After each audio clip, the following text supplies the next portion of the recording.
మహబూబ్ నగర్ వేగంగా అడుగులు వేస్తుంది. దక్షిణ తెలంగాణలో ప్రధాన విద్యా కేంద్రంగా మారుతుంది. ఇప్పుడున్న ఇంజనీరింగ్, వైద్య కళాశాలలే కాకుండా కొత్తగా ట్రిపుల్ రాబోతోంది. సీఎం రేవంత్ రెడ్డి సొంత జిల్లా కావడంతో అధికారులు కూడా ప్రత్యేక శ్రద్ధ పెట్టి పనులు చేస్తున్నారు.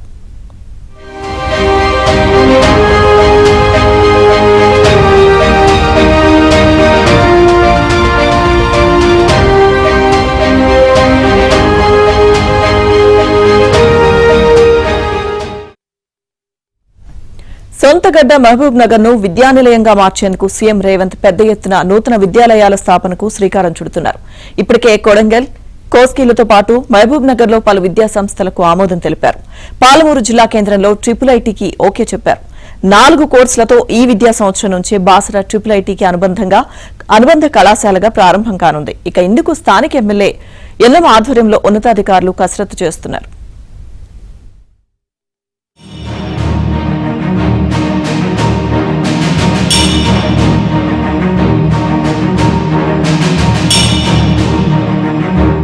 ఎన్నికల సందర్భంగా మహబూబ్ నగర్ జిల్లా కేంద్రాన్ని విద్యాలయాల నిలయంగా మారుస్తామని కాంగ్రెస్ పార్టీ హామీ ఇచ్చింది. ముఖ్యంగా పీసీసీ అధ్యక్షుడిగా రేవంత్ రెడ్డి ఉన్న కాలంలో మహబూబ్ నగర్ అభ్యర్థిగా ఉన్న ఎన్ఎన్ శ్రీనివాస్ రెడ్డి పలు సందర్భాల్లో ట్రిపుల్ తీసుకొస్తామని ప్రకటించారు. ఎన్నికల్లో భారీ విజయాన్ని అందుకున్న కాంగ్రెస్ పార్టీ హామీల అమలుపై చర్యలు మొదలుపెట్టింది. ఇప్పటికే అన్ని రంగాల్లోనూ మహబూబ్ నగర్ ను అగ్రగామిగా నిలిపేందుకు యుద్ధ ప్రాతిపదికన తమ ప్రణాళికలకు తుది రూపు ఇచ్చింది. ఇప్పుడు జిల్లా విద్యా కిరీటంలో మరో కలికితురాయి చేరనుంది.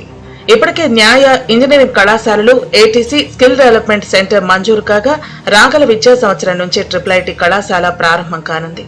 ఇందుకు సంబంధించిన ప్రభుత్వ ఉత్తర్వులను Telangana council of higher education విడుదల చేసింది. 4 కోర్సులతో ట్రిపుల్ కళాశాల ఏర్పాటు కానుంది.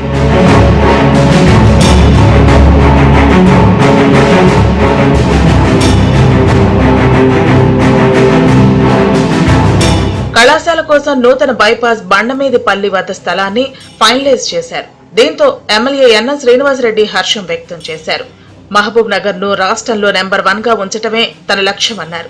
ట్రిపుల్ కళాశాల రావటం మహబూబ్ నగర్ కే గర్వకారణమన్నారు. అందుకు జిల్లా వాసుల తరపున ముఖ్యమంత్రి రేవంత్ రెడ్డికి ఆయన కృతజ్ఞతలు తెలియజేశారు. దేశవ్యాప్తంగా ప్రఖ్యాతి చెందిన ట్రిపుల్ ఐటీని ఈరోజు మహబూబ్ నగర్ కు తీసుకురావడంలో సఫలీకృతమైన మొన్న ముఖ్యమంత్రి గారితో జరిగిన మీటింగ్లో మహబూబ్ నగర్కు విద్యా సంస్థల ఆవశ్యకత చెప్పడంతో వారు గుర్తించి ట్రిపుల్ బాసర తరహా విద్యాలయాన్ని మహబూబ్ నగర్ పట్టణంలో ఏర్పాటు చేయడానికి సంసిద్ధత వ్యక్తం చేసింది.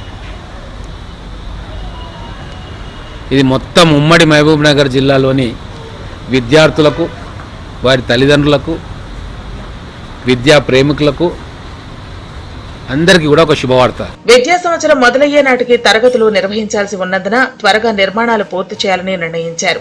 అందుకే ట్రిపుల్ వీసీ ప్రొఫెసర్ గోవర్ధన్ స్థల పరిశీలన చేశారు.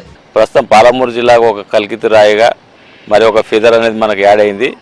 ఈ ప్రభుత్వ పాఠశాలలో చదువుతున్నటువంటి విద్యార్థులకు ఇది ఒక మంచి సదావకాశంగా ఉన్నాం. రేపు రాబోయే రోజుల్లో గ్లోబలైజేషన్లో, ప్రపంచీకరణలో భాగంగా పిల్లలు ఎంత బాగా చదువుకుంటే వాళ్ళు ఇంజనీరింగ్ అయి తొందరగా సెటిల్ అయ్యడానికి అవకాశం ఉంటుంది. కాబట్టి ఇది ఎడ్యుకేషన్ హబ్గా మారే అవకాశం ఉంది. ఇటీవల కాలంలోనే మా పాలమూరు సిటీ కూడా ఇంజనీరింగ్ కాలేజ్ శాంక్షన్ కావడం జరిగింది. తెలంగాణలో ఇప్పటి వరకు 2 మాత్రమే ట్రిపుల్ ఉన్నాయి. వాటిని కూడా ఉమ్మడి ఆంధ్రప్రదేశ్ లో ఏర్పాటు చేశారు. దక్షిణ తెలంగాణలో ఒక ట్రిపుల్ ప్రతిపాదన ఉండేది. అయితే జేఎన్టీయూ ఆధ్వర్యంలో ఇంజనీరింగ్ కళాశాలల ఏర్పాటుకు గత ప్రభుత్వం మొగ్గు చూపింది. ఈ క్రమంలోనే వనపర్తిలో ఒక జేఎన్టీయూ కళాశాలను ఏర్పాటు చేశారు. కాంగ్రెస్ అధికారులకు వచ్చిన తర్వాత ఇంజనీరింగ్ కాలేజీల సంఖ్య ఉమ్మడి మహబూబ్ నగర్ జిల్లాలో తక్కువగా ఉండటం, పాలమూరు యూనివర్సిటీకి ప్రత్యేకంగా ఇంజనీరింగ్ కాలేజీ లేకపోవడంతో రాష్ట్ర ప్రభుత్వం పీయూకు అనుబంధంగా ఇంజనీరింగ్ కాలేజీని మంజూరు చేసింది. ఈ విద్యా సంవత్సరం నుంచి అందులో తరగతులు కూడా ప్రారంభం కానున్నాయి. దీంతో పాటు ఉమ్మడి జిల్లాలో ప్రభుత్వ న్యాయ కళాశాల లేకపోవడంతో దాన్ని కూడా పీయూకు అనుబంధంగా ఏర్పాటు చేసి ఈ ఏడాది నుంచి తరగతులు ప్రారంభించనున్నారు. తాజాగా పాలమూరుకు ట్రిపుల్ మంజూరు కానుండడంతో విద్యార్థులకు మేలు జరగనుందని విద్యావేత్తలు అభిప్రాయపడుతున్నారు. గ్రామీణ ప్రాంతాల్లో ఉండే విద్యార్థులకు ఎంతగానో సహాయపడుతుంది. మన గ్రామీణ ప్రాంతాల్లో విద్యలో వెనుకబడే కాకుండా చాలా మంచి ఆణిముత్యాలు కూడా ఎంతోమంది ఉన్నారు. వీళ్ళు 10వ తరగతి అవ్వగానే 10/10 మార్కులు సాధించి వీళ్ళు తర్వాత ఏం చేయాలనే అయోమయ పరిస్థితుల్లో ఉన్నారు. ఇప్పుడు విద్యావ్యవస్థలో మార్పులు తీసుకొస్తూ అట్లాంటి విద్యార్థులకు ఎన్నో సాంకేతిక విద్యల్లో కూడా మంచిగా రాణించే అవకాశాన్ని ఈ గవర్నమెంట్ కల్పించడం జరిగింది. తెలంగాణ రాష్ట్రం సిద్ధించిన తర్వాత దాదాపుగా ఒక 11 సంవత్సరాల తర్వాత ఒకానొక IIITని శాంక్షన్ చేయడం జరిగింది.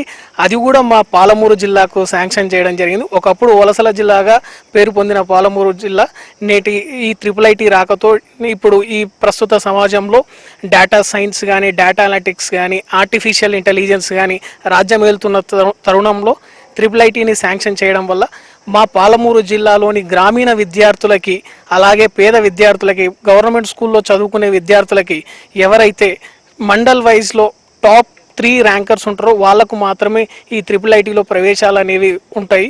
IIITకి రాష్ట్ర ప్రభుత్వం అధికారికంగా జీవో విడుదల చేసింది. 40 నుంచి 50 ఎకరాల స్థలంలో కళాశాల భవనం, ల్యాబ్లు, వర్క్ షాప్లు, లైబ్రరీలు, స్టాఫ్ క్వార్టర్లు, విద్యార్థుల వసతి గృహాలు, సెమినార్ హాల్స్ తదితర సౌకర్యాలు కల్పించాల్సి ఉంటుంది.